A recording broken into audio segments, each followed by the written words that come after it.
Hey everyone, welcome to Storytime with Vivi. About a cat called Puss in Boots. So here we go.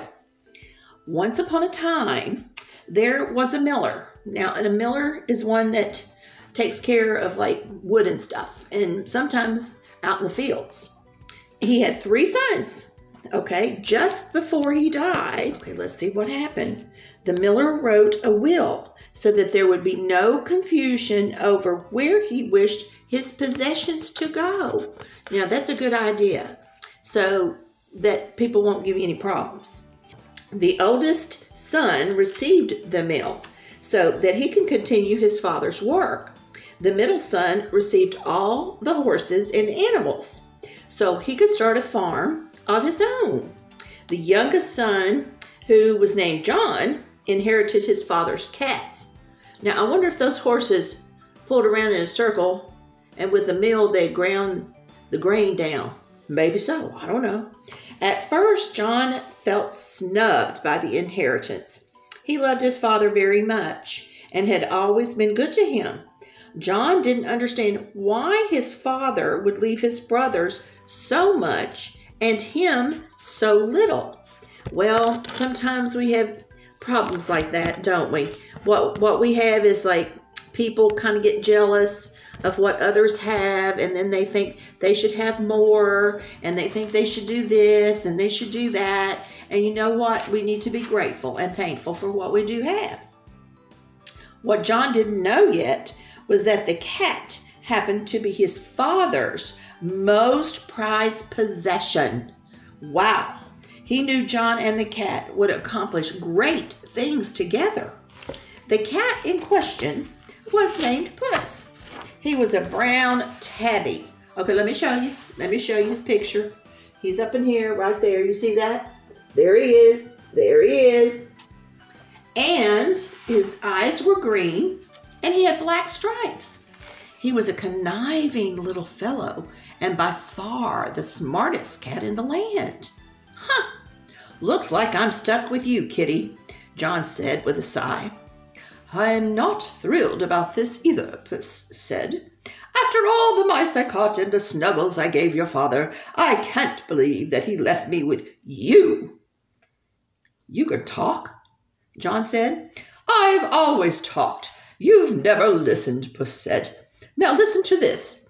Your father obviously put us together for a reason. We might as well make the most of it. I've put together a plan that will make us rich. Wow. The cat definitely had John's attention. What's your plan? Part of my plan is never speaking of my plan. That's kind of funny, the cat said. But I will need your absolute trust and cooperation if it's going to work. John didn't have anything better to do, and he figured any plan was better than no plan at all. Well, I'm here for whatever you need, he said. Good, Puss said. First, I will need you to take me into town to purchase a new wardrobe. I must look my best for the first step of the plan. John and Puss went into the town and shopped at the fanciest stores that were in the village. Puss purchased tall leather boots, a smart feathered hat, and a long silver sword. It cost John every penny that he had. Sounds expensive, doesn't it? Are you positive that you need such fancy things? John said. There are plenty of cheaper options. Sometimes you've got to spend what you're looking to earn, Puss said. Besides, I will need to look presentable for the king. The king? John said. You didn't tell me your plan involved a king. That's because you never ask, the cat said. Now, we must gather some carrots and we must go into the woods. Okay, this isn't nice. They stole carrots from a farmer's garden and then they traveled into the forest. They laid the carrots out on the ground and they waited behind a tree. What are you doing? John said.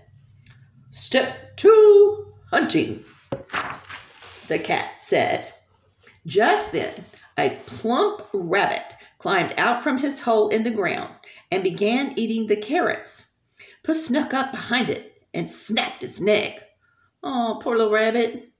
The following day, Puss traveled to the king's castle, wearing his new clothes. A talking cat in high boots and a hat was such an odd sight. None of the king's men stopped from him going inside. Puss walked right into the throne room and laid the rabbit down at the king's feet. "A gift for his majesty from my master," the cat said, and he bowed. The king was just as surprised as anyone else to see him. "You can talk?" he said. "Of course I can talk," Puss said. "I imagine his majesty is so magnificent. Most animals are speechless around him." This answer pleased this king greatly, and he smiled down at the charming cat. "Who did you say this was from?" the king asked.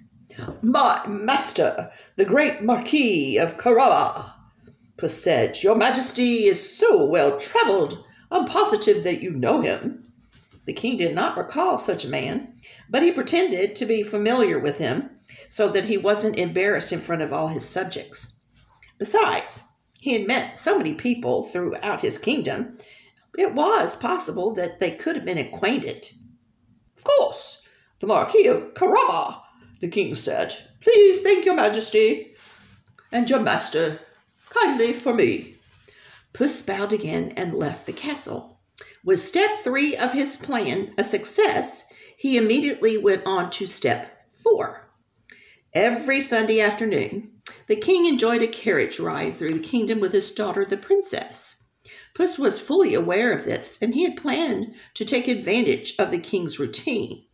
He took John to a lake on the edge of the road that he knew the king's carriage would travel down. Okay, this is kind of good, huh? Okay. "Now take off all your clothes and get into the lake," Puss said. "Do what?" John said. "How on earth is that going to help us get rich?" "We don't have time to argue. The king is on his way," Puss said. "Quickly undress and get into the lake." John was starting to think that following the cat's plan was a terrible idea. He stripped down until he had no clothes on and then hopped into the freezing water of the lake. Puss stashed his clothes behind a large boulder so that they were out of sight. "Now throw yourself around in the water as if you were drowning," Puss said. "But the water isn't even very deep." "Just do it!" Against his better judgment, John threw himself about in the water as if he were in distress. Soon, the king's carriage traveled down the road beside the lake. Puss ran out in front, waving his paws in the air, and got the driver to stop. The king poked his head out outside. "What's going on?" he said. "Oh, thank heavens, your majesty," Puss said. "My master, the Marquis of Carabas, has been robbed. The assaulters stole his clothes, pushed him into the lake, and took off with his carriage. He'll drown if you don't rescue him." The king was alarmed. "Guards, rescue the man in the lake immediately," he ordered. The king's guards threw John a rope and pulled him out of the water. By the time John was out of the lake, he was so cold that his body was blue and he was shivering madly. The guards wrapped him in their coats and let him sit in the carriage with the king and the princess where it was warm. John couldn't believe that he was in the presence of royalty. He was afraid of Puss's plan, that it would end horribly if he didn't know what he was doing. "Are you all right, my boy?" the king said. "Oh, thanks to you, your majesty," John said. "I can't thank you enough for stopping to help me." "Oh, what a horrible thing, to be robbed of one's clothes and then being thrown into the lake," the king said. Oh, here's another one. Look. Cool. There's another picture of it. See it? Look what happened. There you go. I may have to watch this movie. Sounds kind of fun. Okay, I'm just going to be able to read just a little bit more so I can talk to you a little bit. John said, because he was unaware that this was what the king had been told. Yes, it's been a really rough day. The princess was quite smitten with John. She blushed and giggled as she sat across from him. Father, may we give the Marquis of Carrabba a ride back home? She asked. It would be tragic if he had to walk after he's been all he's gone through. Oh, of course, May, the king said. Where is your estate located? My what? John asked with his large eyes. Oh, poor master. You have left your senses in the lake, Puss said. His estate is just down the road on the other side of the village. Allow me to run ahead and prepare it for the king's arrival. Okay, that's where we're going to stop today. And then we'll finish it up the next time that we have Storytime with Vivi. But isn't that very interesting about a talking cat? You know, one time in the Bible, God said, if we don't praise him, then he's going to let the rocks do it. And you know what? God can do anything. Nothing is impossible for him. And if we don't praise and say thank you and be grateful for the things that we have, do we want to let the rocks do it for us? Well, no. We need to do it for ourselves because we are. Because he gives us life. And you know what? When we have Jesus in our heart, that's forever. Because we live on. Because he died for us. He was on the cross for us, shedding his blood. Then he went into a tomb, and 3 days later, he rose again. See, I missed out being able to tell you about Easter because I couldn't really talk because of that pneumonia because I was coughing so much. I'm really very sorry. But that's what happened. When he got up on that cross, he said, it is finished. Because Jesus as a baby, if you remember way back when we talked about Christmas, and we said things about what happened with Jesus as a baby when he was born. He knew God sent him here on earth to die. Now, how hard is that? 33 years he lived and he preached and he was an example to us. And then he had to give up his life so that we could be saved. Just like John 3:16 says, for God so loved the world that he gave his only begotten son, that whosoever believes in him will not perish, but will have everlasting life. And the way we have that life is because we believe what the Word of God says, because Jesus did that for us. And by the shedding of his blood, we can be free from sin. And he went in that tomb, and after 3 days, he did what he said he was going to do. He rose again, and he's up in heaven by his Father, and he's waiting to come back. He's going to come back again, and that can happen at any time. He doesn't even know it. God is the only one that knows it. And you know what? Even if we're not here when he comes, and we've gone on to die, because we're mortal, and our mortal bodies can't live forever, but our souls do. And guess what?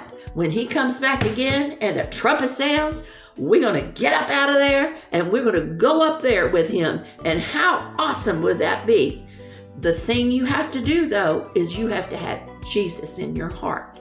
And you can take him anytime, any place, anywhere.